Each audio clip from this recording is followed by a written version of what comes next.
So the fat burner fast is probably my favorite for those people who want to lose weight. Keyword, weight, not fat. That 36 hours without food, followed by 12 hours of eating, and then another 30. They actually did it over a 30-day period. That at 36 hours, what happens is that's enough time where the blood sugars come down. We've triggered autophagy. We've brought inflammation down. We've made you ketones. We're trying to go find food. So it drops weight.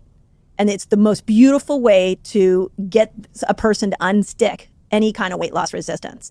But most importantly, you know where it dropped the most amount of weight from? I probably should have called it the belly fat burning. Yeah, the belly fat. Yeah, that would have banged. Storing fat and burning fat just all purely comes from genetics. So false right there. Autophagy is cell restoration, not burning fat. You also produce autophagy when you're in a calorie deficit. They did intermittent fasting versus caloric deficit, and they produce the same amount of autophagy. You cannot produce autophagy without a caloric deficit. You know what's wild?